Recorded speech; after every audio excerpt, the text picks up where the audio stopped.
Hello and welcome to the 7th devlog for Blue Sky Aces, a World War I flight simulator inspired by the kinds of games I used to play as a child in the 90s.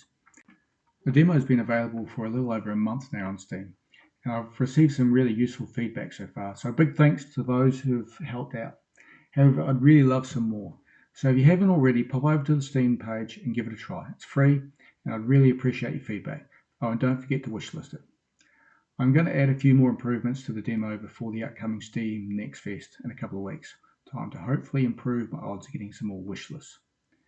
The first task is to add some more variety to the training missions, as shooting static balloons isn't much fun, and I suspect it's putting some people off playing the other missions. At this stage, I'm hoping to add some ground targets and an enemy scout aircraft that has unwittingly wandered into your flight path.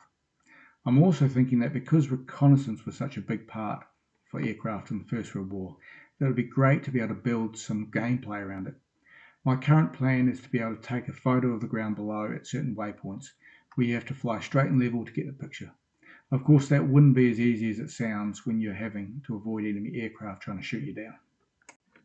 The other item I'd like to investigate is some kind of aim assist to help out players who aren't used to aircraft controls or are playing with a controller, as they seem to struggle to hit the enemies.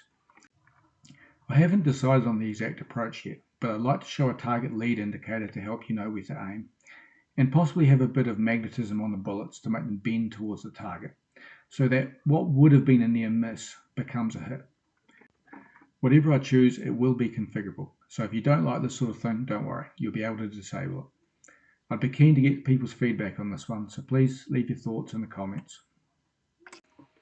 The last couple of weeks have been focused around building new content for the game, and to start with, I've been building a new map based around the Ypres salient in Belgium, which is an important battlefield on the Western Front throughout the war, with major battles being fought there in 1914, 1915 and 1917, with the third battle often referred to as the Battle of Passchendaele. My intention is to base most, if not all, of the game's maps on real locations on the Western Front, with the Somme, Verdun and Saint-Mihiel to come. My goal is to add a bit of history to the game for those who are interested in that kind of stuff, but without requiring the casual player to have to think too hard about it. Plus, having a bit of history makes it easier to create the backstories for the missions. The process for creating a new map has proven to be quite time consuming, even with the many tools that I've developed to help with the process. The map itself is made up of a series of ground tile meshes arranged in a grid 15 by 15 kilometers square. On top of that, I add towns with roads and railways linking them. The roads and railways are built using splines, with the appropriate meshes extruded along them. In this map, I've used the same approach to create the canal that runs the length of the map.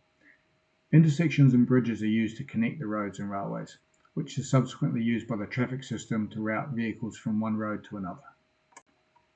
Once the basic structure of the map is in place, the next task is to add various features such as trenches, airfields, artillery positions and other similar items.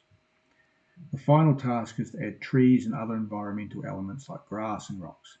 This is done using a combination of a tree painting tool and randomly generated patches containing the smaller elements like grass and rocks.